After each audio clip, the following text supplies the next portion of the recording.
What's going on, guys? Super Savage 789 here, bringing you guys a video.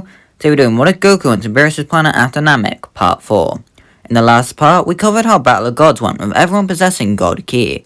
Vegeta achieved the form of Blue Evolution, and Piccolo achieved Ultra Instinct Omen. After everyone united to defeat Beerus, Piccolo and Vegeta were taken to go train, which is where we left off. Whis would be training Piccolo on Beerus' planet, trying to help him to achieve Omen. Due to Piccolo training for over a decade to achieve the form, as well as with Whis having Ultra Instinct, it's likely that Piccolo will be able to freely use the form, as well as mastered Ultra Instinct after a year. If Goku can learn Omen after 6 months, after using the form twice, then Piccolo can get it mastered in a year after training for over a decade for it. Meanwhile, Vegeta would get training from none other than Beerus.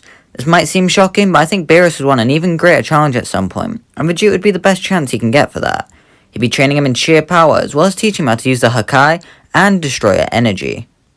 Elsewhere, Gohan would get his potential unlocked by Elder Kai. This is due to him technically being the one who freed him from the sword, as well as him being a Kai in training. When achieving the ultimate form, Gohan would realize quickly that his God form is stronger. He does get an idea about combining the forms, remembering that his father and Vegeta were able to do that with Blue, so he'd begin training to do just that. On Earth, the typical routine occurs. I think Goku would end up achieving Blue Evolution through training with Fat Buu, since he knows how useful the form is. It also means Buu would get even more God Ki, which will come into play much later. Like in canon, Frieza's soldiers come to Earth and revive Frieza. Frieza would then begin his 4 months training before coming to Earth. He'd come to Earth with the soldiers where all of Earth's forces are there. Yamcha, Goten, Fat Buu, 18, and Goku would be here, with Piccolo being absent for obvious reasons. Frieza would achieve his final form and tells Goku they should begin their battle. Goku then plants his fist hard into the tyrant's gut, making him cough up blood as he's in awe. He expected his training to place him leagues above Goku, but here he is, overpowering Frieza yet again. Frieza tells Goku that he achieved a new form to best him, entering his golden form. Goku then enters Super Saiyan and tells Frieza that he should just give up. Frieza would be enraged by this and rushes at Goku, who'd begin toying with the tyrant. He tells Frieza the glaring issues with the form, like the immense stamina drain. He also tells Frieza that his fighting style is too sloppy. Frieza would be getting more enraged as he fights, telling Goku not to get cocky. He goes for a punch on Goku, who merely catches it. He would then kick Frieza backwards into a mountain, leaving him looking over at Goku floating there. To show Frieza how matched he is, Goku decides to flex on him. He would tell Frieza that the form he is in now is the regular Super Saiyan. When a Saiyan achieves God Ki, he can then access the form known as Super Saiyan God, transforming to demonstrate this fact. When a Saiyan combines these two forms, they can then get a form known as Super Saiyan Blue, transforming into it. Finally, when a Saiyan surpasses their limits, they can get the evolution of said form, transforming into Blue Evolution. Due to the immense power of the form, the aura alone is enough to block an attack from Sorbet from behind. Buu notices this and goes over to Sorbet, sending him to Candy and eating him. Goku tells Frieza to leave and never come back. He's leagues below Goku at this point. Frieza would shout that if he can't win, he'll take the planet with him.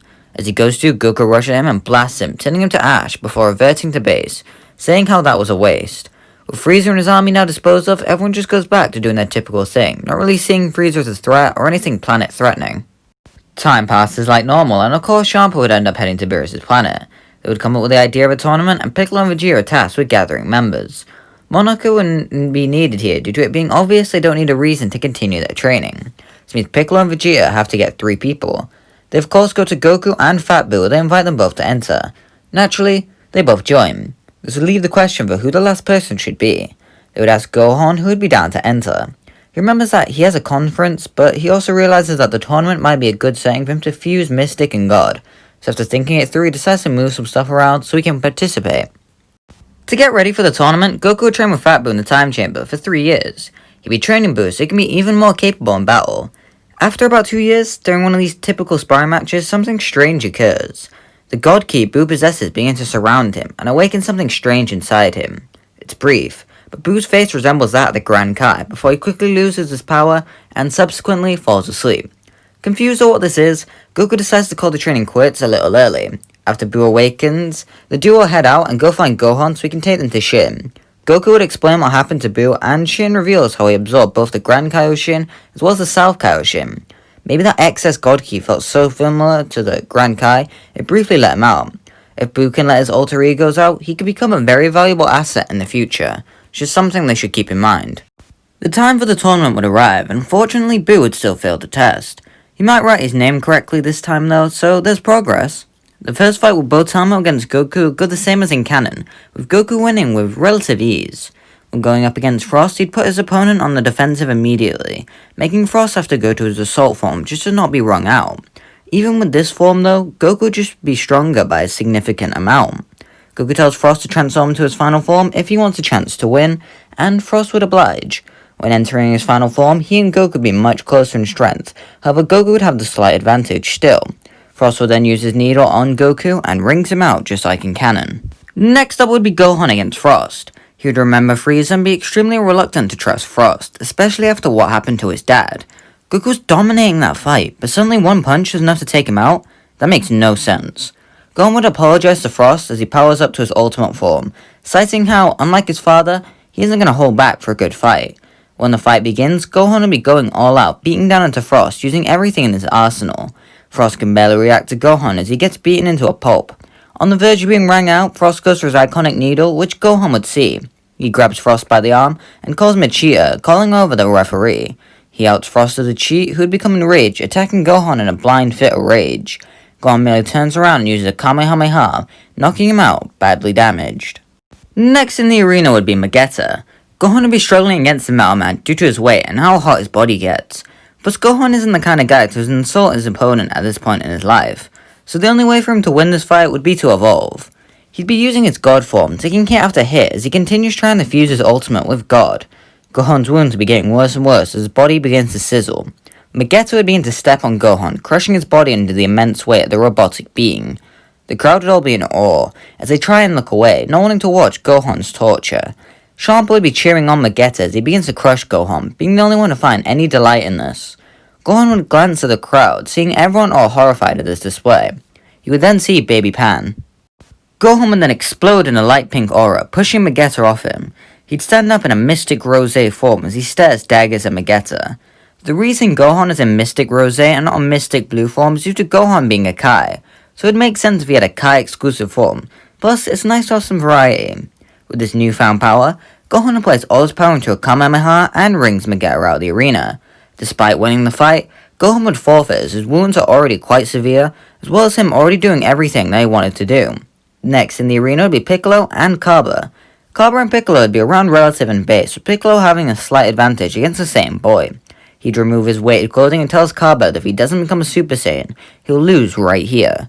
That leaves Cabba in confusion as he questions, what's a Super Saiyan? After Goku gives a demonstration on the sidelines, Cabba would confess that he doesn't know how. As Piccolo stares at Cabba, he'd get a weird sense of deja vu, remembering how Gohan was when he first trained him. So Piccolo asks Cabba if he wants Piccolo to teach him, and Cabba accepts. Piccolo begins to charge up, telling Cabba that he can't avoid this next attack. He then proceeds to charge up the strongest light grenade that he can, and throws it at Cabba. The young Saiyan would slam his hands against the yellow ball, and tries to push it back, struggling to hold on. Slipping up here would mean death, and Cabba realizes this. His body would react to this near-death scenario, and he achieves Super Saiyan, flinging the ball into the air, where it explodes above him. Cabba would then thank Piccolo for his help, calling him Sensei. Piccolo would hold out his hand using the clothes beam, giving Cabba a new version of his Saiyan attire, more akin to Piccolo's gi. He tells Cabba that he hopes they meet again as he off-guards him and knocks him out. Finally in the arena would be Hit. Neither Piccolo nor Hit exchange words as the fight begins. Piccolo would rush Hit, trying to feel him out. He can't get a good read on Hit, who would use his time skip to avoid Piccolo and retaliate. Piccolo would be battle damaged as Hit uses his time skip to beat him down. So Piccolo finally enters his Ultra Instinct form, surpassing Hit and subsequently making the time skip useless. Piccolo would then begin an onslaught into his opponent who can't adapt quick enough, so Piccolo would simply knock Hit out of the arena. We're gonna leave this part off here, however before I go, I have a question for you guys. Who does Zamasu decide to body change with? Goku here would be even stronger, and even though he didn't prove himself in the long run, his strength might be exponentially higher than he proved, so that might intrigue Zamasu. Gohan has been training by a Kai, and possesses godly techniques like healing in the Kai, and valuable things to Zamasu. As for Piccolo, he would possess Ultra Instinct, a technique the gods themselves don't even have, which would place Zamasu above even gods of destruction. While Vegeta never stepped on the arena, he's a god of destruction in training, and has been personally trained by Beerus, which could mean his power is above them all. Choose wisely, as this could have drastic effects later on. Because that's what gonna me. Make sure you like, subscribe, and comment below. If you liked it, make sure you hit the like button, it supports the channel, and subscribe, share it with your friends, all that. And say, yeah, bye.